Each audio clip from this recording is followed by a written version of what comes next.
Olá, eu converso agora com João Batista Moura, que tomou posse como vereador da Câmara de Currais Novos no dia 1º de setembro e encerra o mandato nesta sexta-feira, dia 30. A gente vai falar sobre as ações realizadas neste período. Vereador, seja bem-vindo. Bom, Priscila, muito obrigado pelo convite. É um prazer muito grande estar aqui. Estivemos no começo e agora estamos mais ou menos no fim.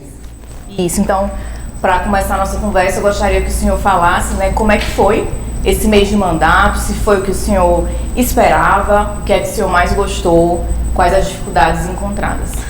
Uma experiência extraordinária. Eu amei estar aqui. Daniel Bezerra, infelizmente, que se cuide, porque eu gostei tanto que talvez eu queira ficar. Brincadeira. Daniel, eu só tenho gratidão ao fato dele ter permitido, porque se nada mais acontecer na minha vida, Priscila, em termos de inserção política, se nas próximas eleições eu não estiver disputando, eu já tive a experiência de vereança. E até brinco lá em casa com os meninos. Daqui a 10, 20 anos, vocês vão dizer, papai foi vereador. Ninguém nem vai lembrar que foram apenas 30 dias. Então, a experiência valeu, amei, vi a condição real de um vereador, as possibilidades que tem um vereador, as impossibilidades que tem um vereador, experimentei da relação do Poder Legislativo com o Poder Executivo. Outra coisa fantástica, o relacionamento extremamente ameno, bacana, entre os pares, entre os vereadores dessa casa. Foi uma experiência, viu, Priscila, que eu vou contabilizar e colocar no rol das minhas memórias como uma das mais marcantes da minha vida. Muito bom. Vereador, uma das suas solicitações, o papel do vereador é esse papel também de solicitar, de sugerir, de indicar coisas às secretarias, à Prefeitura Municipal, e o senhor indicou, acho que foi a principal delas, a criação de uma farmácia de manipulação. O que é que te motivou a propor isso e como é que anda, essa solicitação? Priscila, eu sou apaixonado pela eficiência. Eu poderia ter pedido, por exemplo, a João Maia, que foi a pessoa que se prontificou a ajudar-me nesse mandato de 30 dias com recursos, poderia ter pedido, por exemplo, para calçar 2 ou 3 ruas, ou uma rua, já seria um feito extraordinário. E se a gente pensasse numa coisa que possibilitasse uma economia para o município que desse para calçar 5 ou 6 todo ano? Então, eu sempre penso de como fazer mais com menos. Eu sempre penso de como ser mais eficiente. Eu não discuto, as pessoas brigam, vamos privatizar, o Estado tem que ser maior, o Estado tem que ser menor. Eu não quero saber se o Estado vai ser maior ou se o Estado vai ser menor. Eu quero saber se o Estado vai ser mais eficiente. Quando eu pensei na farmácia de manipulação e o deputado garantiu os recursos, claro que depende da anuência do Executivo. É se o prefeito quiser que será executado. Eu conversei com o prefeito, ele me pareceu muito animado, conversei com a secretária de Saúde, ela me pareceu muito animada, mas da animação à ação tem uma distância, que aí não serei eu a percorrer, serão eles. Mas uma coisa é certa, o deputado garantiu os recursos e se for feito o projeto e se tiver interesse, será implementado. E aí, uma farmácia de manipulação no município poderia manipular os medicamentos ou parte deles que já são regulados pelo município, já são distribuídos pelo município. Priscila e você de casa, isso geraria uma economia, se bem executado, de 300 a 500 mil reais por ano. Aí você pega 300 ou 500 mil reais economizado, aplicado na própria saúde, que tem as suas deficiências, ou aplicado em outra área. Aí isso me encheu os olhos, aqueceu o meu coração, fiquei extremamente animado. Levei essa animação para o parlamento, para a tribuna, levei essa animação para a Secretaria de Saúde, levei essa animação para o prefeito, levei essa animação para João Maia, que garantiu os recursos. Agora, se isso vai se transformar num fato, eu não sei. Gostaria muito, mas muito mesmo, que nós tivéssemos, seja pela proposição feita por mim ou por qualquer outro, executado pelo prefeito atual ou por qualquer outro, porque isso, para mim, é coadjuvante. O importante é o cidadão, o importante é o senhor e a senhora receber o benefício de casa. E nós precisamos trilhar, Priscila, esse caminho, o caminho de um Estado eficiente. Por que tem que ser? Uma iniciativa privada às vezes é mais célere, mais eficiente, em contrapartida nós temos uma certa morosidade ou lentidão. Por que um órgão público tem que ter mais funcionário do que teria se fosse uma iniciativa privada? É isso que a gente precisa discutir. um Estado leve, eficiente e extremamente pródigo no sentido de economizar e fazer com que essa economia se transforme em mais benefícios para a população. Qual foi o valor garantido, né, por emenda parlamentar? Eu fiz uma previsão, quando o deputado perguntou quanto custaria, eu já tinha feito um apanhado e isso custaria em torno de R$250 mil. O deputado disse publicamente em uma rádio, onde nós temos um programa, que até R$500 mil os recursos seriam assegurados. Eu fiquei feliz porque não só dá para montar, mas dá para ter uma reserva de insumo substancial. E aí a economia aumentaria. Eu espero muito que você, jornalista, que essa casa e nós possamos ainda vivenciar essa implementação e comemorar. E eu nem quero que lembrem que fomos nós, absolutamente. Eu quero apenas que o benefício exista. Patrocine-se com isso, economia para o Estado, para o município e mais investimento. Agora, claro, viu, Priscila, que isso abriu meu apetite. Eu fiquei pensando o seguinte, se em 30 dias eu consigo falar com um deputado, de quem sou amigo e tenho um relacionamento bom de longa data, e consigo acionar a possibilidade, imagine o que não podem os meus colegas, que têm 4 anos de mandato, ou mesmo se eu tivesse numa realidade. Eu vi uma coisa, é possível fazer. Quando a gente quer, arranja-se um jeito, quando a gente não quer, aí arranja-se uma desculpa. Vereador, aqui nas sessões ordinárias o senhor demonstrou, né, preocupação, também uma atenção especial para a questão do desenvolvimento econômico do município e colocou a piscicultura como um meio, né, como uma das possibilidades para que isso aconteça cada vez mais e seja possível esse desenvolvimento ser recorrente. Eu fiquei muito animado quando eu vi vários vereadores tocando nesse ponto. Cada vez que um deles apresentava uma indicação que o objetivo era fomentar o desenvolvimento, eu tinha uma excitação extraordinária. Porque o que nós precisamos é de desenvolvimento. Nós precisamos de uma cidade cuidada? Precisamos. Precisamos de uma cidade bem organizada? Precisamos. Mas precisamos de desenvolvimento, viu, Priscila? Por quê? Se eu tenho as mesmas coisas acontecendo, eu não tenho oxigênio para a cidade crescer. E nós temos que admitir, viu, Priscila, que há algum tempo que nós não temos um crescimento expressivo nesse campo do desenvolvimento. Nós não temos. Isso é muito sério a médio e longo prazo. Isso compromete as gerações subsequentes, a dos meus filhos e agora também a dos meus netos. Alguns municípios vizinhos estão sendo mais ambiciosos nesse aspecto e estão logrando mais êxito. A piscicultura, por exemplo, Lagoa Nova, nós já temos um parque de produção. Nós já temos quase 20 produtores com suas piscinas usando a piscicultura e a subcultura, a cultura alternativa. Eu fui uma visita em loco lá com o Sebrae, fiquei encantado. Mas a Prefeitura Municipal, agora com o Sebrae, também aqui na cidade de Coimbra, está encampando. Aquele momento que eu reproduzi na tribuna foi quando eles nos levaram para ter uma ideia da coisa. Mas quando eu estava lá, viu, Priscila, aí vem a ideia. A ideia, às vezes, é a coisa mais importante. Vê a ideia. Ora, se nós vamos produzir peixes no município, a carne de peixe é invariavelmente muito melhor do que a carne vermelha. Por que não incluir na merenda escolar a obrigatoriedade de ter a carne de peixe?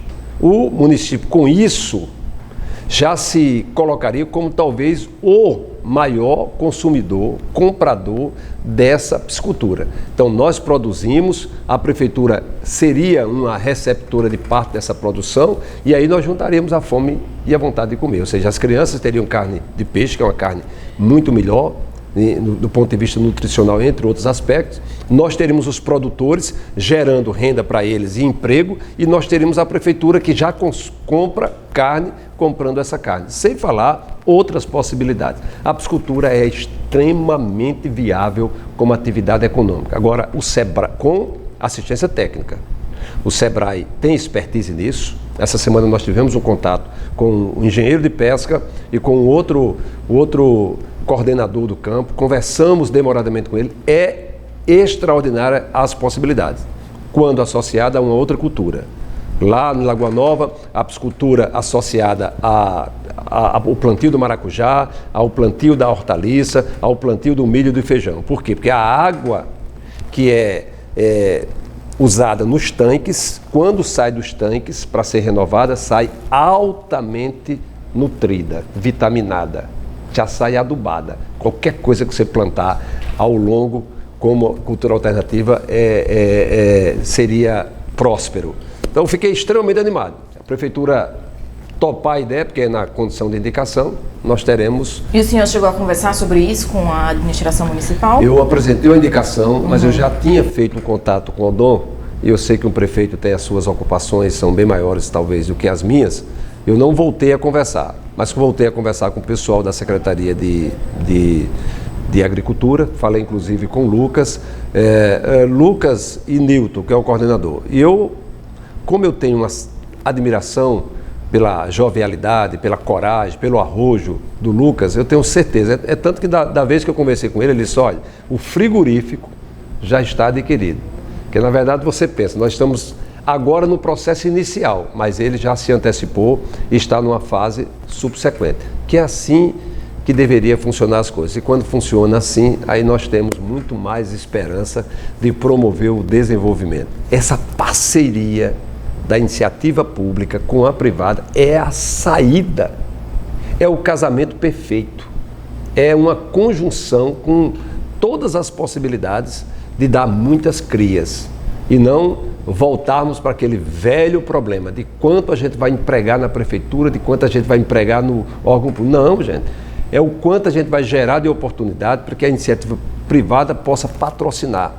E os agricultores, os produtores da área rural terem uma vida muito melhor, os filhos terem esperança, ficarem com esses negócios, mantendo, e a gente não ter o velho problema do êxodo. Uma cidade cada vez mais inchada, com menos oportunidades e possibilidades negativas de geração de outras coisas que nós não desejamos. Em relação à infraestrutura da cidade, vereador, quais foram as suas solicitações? Eu lembro que o senhor solicitou aqui, o que é muito comum, todos os vereadores solicitam, pavimentação de rua, e o senhor solicitou a pavimentação da Rua do Titânio. Do Titânio. Quando eu fui verificar, porque a Rua do Titânio é uma rua que fica lateral a uma comunidade que a gente faz parte, que é a Igreja Presbiteriana Manancial, que foi construída recentemente um grande templo, e é uma aspiração muito antiga das pessoas lá. E elas diziam, quando eu estava me preparando para começar aquela construção, essa rua já perdeu a esperança. Mas eu sei que isso é comum.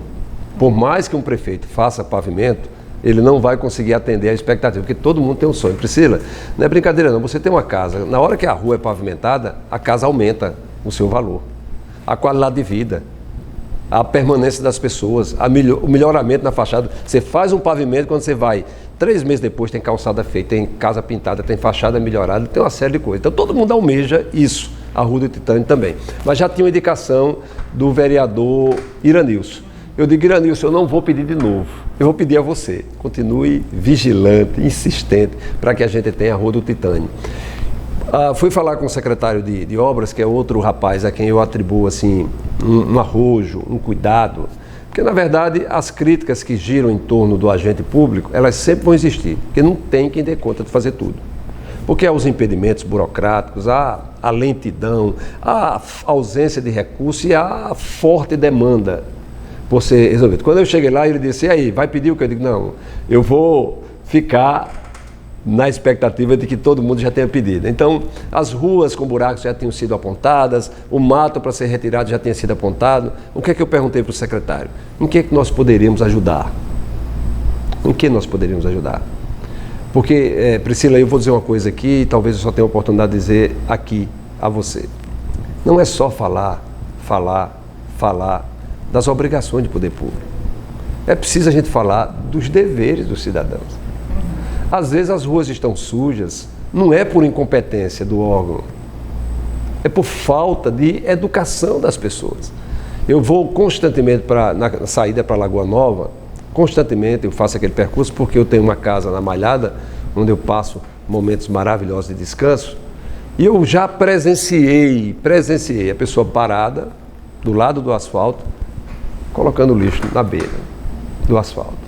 Olha, nós não temos problema com coleta de lixo. A Malhada da Areia tem coleta de lixo, né? Claro que não foi a Malhada que fez isso, é aqui na saída da cidade.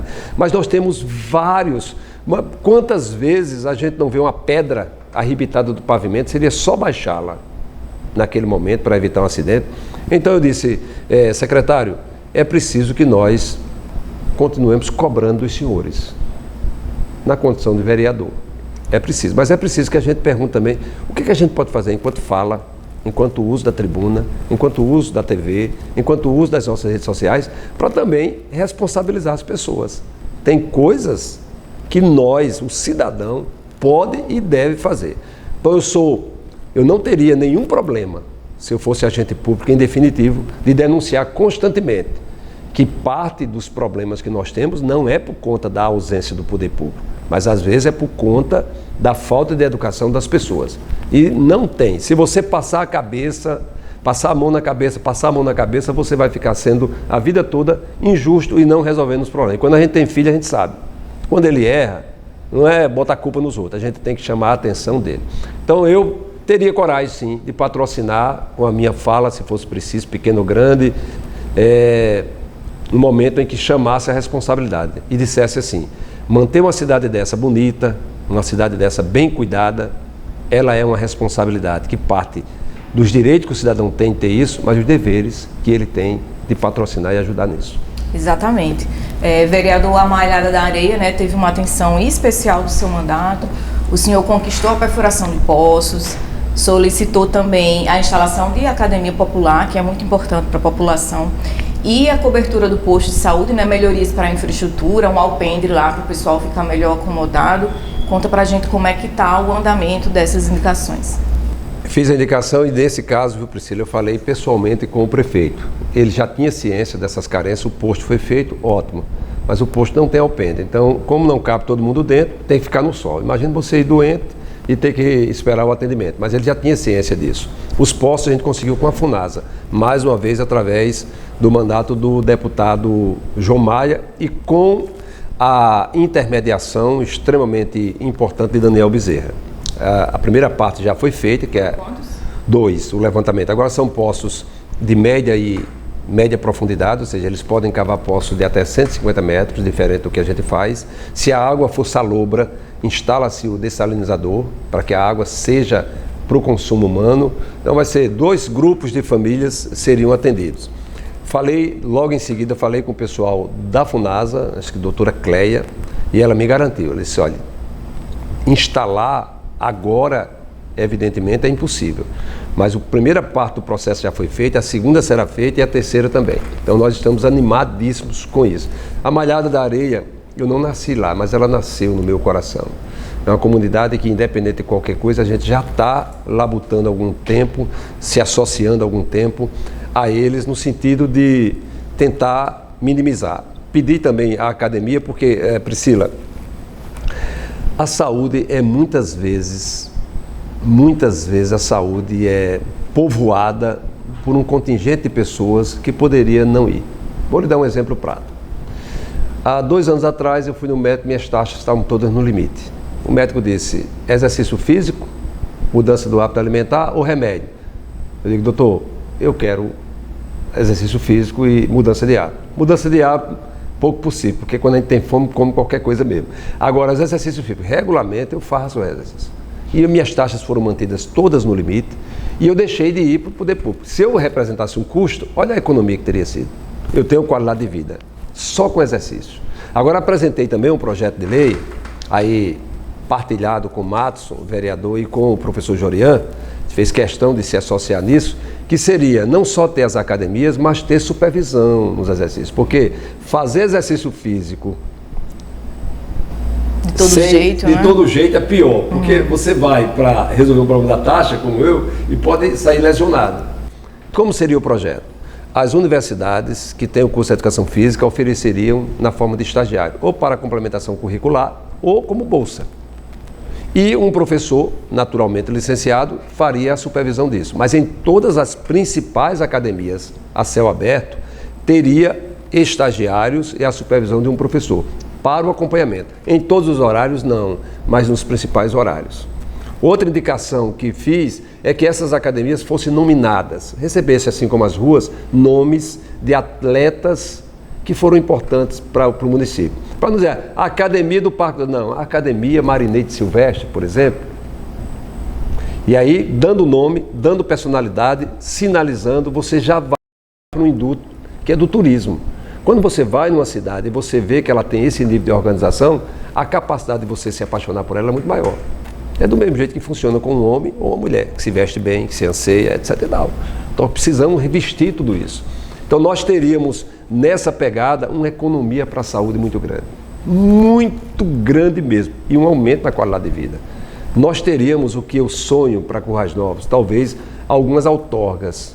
Por exemplo, se municipalizar o trânsito, que é uma coisa que me permita a administração atual ou qualquer outra, precisa ser providenciado. Nós estamos numa cidade que está virando um caos. Esse é um tema recorrente aqui na Câmara. Não tem lugar para estacionar lá na rua. Por quê? Porque um estacionamento desorganizado, ele rouba espaço. Vou lhe dar um dado científico. Se você organizar o estacionamento de uma rua, essa mesma rua vai receber 30%, 40% mais de veículos estacionados. Nós não temos organização em lugar nenhum aqui. Pela falta de quê? Educação de trânsito e fiscalização. Infelizmente, as duas últimas gestões, as últimas 3 gestões, tinham a obrigação de fazer isso e não fizeram.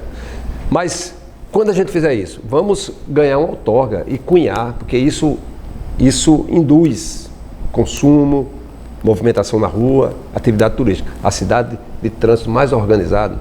Se você tem as academias com supervisão, eu vou sentir muito mais à vontade para ir para a academia. Eu sei que eu vou ter uma pessoa qualificada e o aluno que está fazendo educação física saberá que terá um lugar para complementar o seu currículo e talvez se candidatar a uma bolsa. Aí nós vamos à cidade mais feliz. Você imagine, Currais Novos é a cidade do quê? De muita coisa. Beleza, eu sou daqui, amo essa cidade e a defendo em qualquer lugar. Mas vamos construir essas rubricas, essas outorgas, com o patrocínio de uma política pública inteligente, intuitiva, contemplativa. E aí nós teremos Currais Novos, rapaz, é a cidade do trânsito mais organizada. Currais Novos, cidade do povo mais feliz, que faz exercício, etc e tal. Currais Novos, a cidade do desenvolvimento. As pessoas estão criando alternativa, porque, Priscila, eu vou dizer um negócio a você. Não espere, nem para Currais, nem para nenhuma cidade, que se instale grandes empresas aqui. É um sonho de todo mundo, mas me permita dizer ao senhor, muito dificilmente. Grandes empresas não. Agora nós precisamos fazer as empresas que estão aqui sendo grandes. Vamos pensar que nós temos 400 empresas em Currais Novos, pequenas e médias e grandes. E a gente deu um tapa motivacional, investimento, etc e tal, e cada uma delas contratasse mais uma pessoa. Nós teríamos a geração de mais 400 empregos. Eu estou dizendo que o nosso potencial é atrair, mas é muito mais de se multiplicar. Outra problemática, né, vereador, da zona rural, que o senhor trouxe aqui para o plenário da casa, diz respeito à questão de cães abandonados, cães sem donos, e de que forma isso afeta, né, os criadores de animais. Como é que está essa situação? Que sugestão o senhor propôs ao poder público para tentar resolver isso? Conversei com o pessoal do Zoonoses, que é um pessoal muito aplicado, mas é uma equipe diminuta, é uma equipe limitada e é uma equipe que tem poucos recursos. Agora, eu disse ali naquela tribuna, eu não sei o que fazer, mas eu tenho certeza que se nada for feito, nós vamos ter problemas muito sérios. A Bíblia diz que a letra mata, o espírito é que vivifica. Se você vai para a lei que protege os animais, para a lei que... Beleza, lindo. Mas o problema é você ter uma quantidade exagerada de cães e gatos na rua. E no caso da área rural, eles se tornam selvagens. Você vai aqui na pista, quem está me ouvindo talvez já tenha até feito isso. Ou não. Vai, solta os bichinhos na beira da pista, porque diz assim, não, aqui no sítio fulano vai criar. Gente, cada pessoa do sítio já tem o seu cão. Aquele ali é um a mais, não vai ser criado. Ele vai para o mato, por uma questão instintiva, de sobrevivência, vai se tornar selvagem. E vai atacar as galinhas e o rebanho pequeno.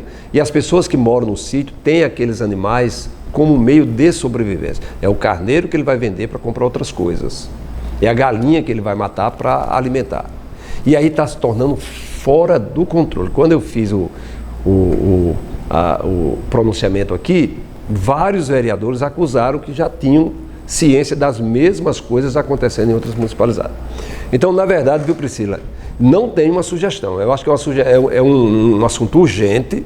Eu só propus. Reúnam-se, montem as estratégias para atacar esse problema, porque senão esse problema vai se tornar tão grande, a ponto de se tornar caro para resolver ou fora do controle. É um problema seríssimo. Afeta o homem do campo e afeta o homem da cidade. E nós não podemos brigar por causa dele. Nós precisamos brigar para resolver esse problema. Mais uma vez eu chamo a atenção. O senhor e a senhora, eu e quem quer que seja, como cidadão, temos uma responsabilidade muito grande. Não joguemos para o poder público somente, não. Porque nós ajudamos a criar essa dificuldade e agora nós precisamos nos prontificar para sermos solução dela também. A gente está chegando ao final da nossa conversa, né? O que é que o senhor gostaria mais de destacar aqui, que eu não te perguntei, algum outro tema chegou à mente que o senhor gostaria de falar sobre isso? Queria terminar, sim, mais uma vez agradecendo ao vereador Daniel pela oportunidade e agradecendo o acolhimento. E eu não estou jogando confete. O acolhimento que eu recebi na casa, de todos os funcionários, que eu não vou citar, mas vou levar com muito carinho nas minhas lembranças. Aqui tem um contingente de funcionários trabalhando nessa casa, de pessoas honradas, respeitadas e de pessoas que são fundamental para que o poder caminhe. A dinâmica reside muito sobre a atuação deles.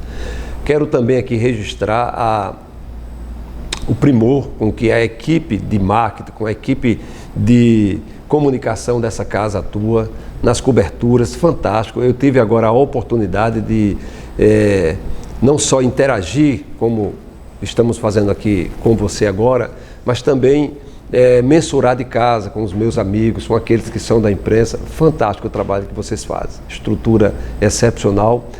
Eu até acho que vocês têm uma artilharia extraordinária e talvez não estejam usando toda a munição ainda, mas o que vocês estão usando já é muito assertivo, chega na casa das pessoas, chega com muita qualidade e é claro que nem tudo depende de quem transmite, de quem faz, às vezes depende também do conteúdo.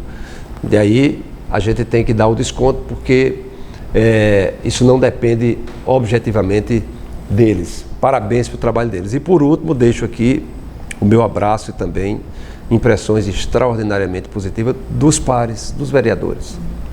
Eu precisava desse momento para aprender talvez a respeitar mais o trabalho deles, que com as dificuldades usuais de um vereador, um poder que é muito específico de legislar, mas que eles vão além, no sentido de caçar os recursos, de elaborar as proposições.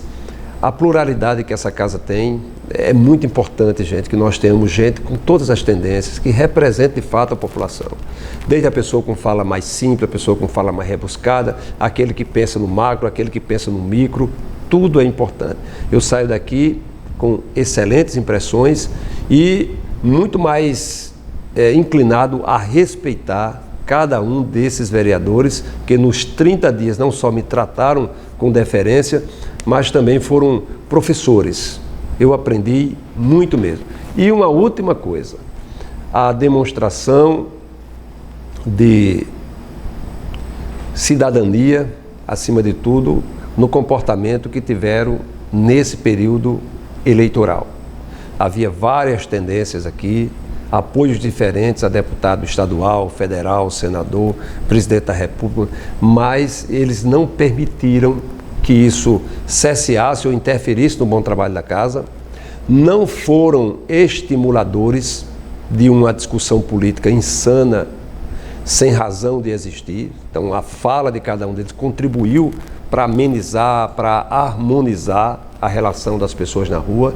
Quando você me pergunta por que a eleição está relativamente tranquila? Está relativamente tranquila porque aqueles que representam o povo estão relativamente tranquilos. Parabéns para esse comportamento que é cidadão, que é pedagógico e que tem uma influência muito, muito grande nas gerações mais novas que um dia estarão ocupando os poderes. Fico muito feliz com aquilo que foi possível, a oportunidade foi aproveitada e eu termino sempre dizendo que não é a extensão, mas a profundidade. Não são quantos momentos você tem, mas como você aproveita o momento que você está tendo. E que as pessoas mais importantes não são as que estão longe, são aquelas que estão conosco. O momento mais importante não é o que passou nem o que vai passar, é o que você está vivenciando. E a coisa mais importante que você pode fazer é fazer da oportunidade um bem que não seja só pessoal, mas seja coletivo. Se de alguma forma eu transitei esse caminho, eu saio daqui muito feliz e agradecido. Vereador, muito obrigada pela sua atenção. Eu conversei com João Batista Moura, que ocupou temporariamente o cargo de vereador aqui da Câmara de Currais Novos. A gente fica por aqui. Até a próxima entrevista.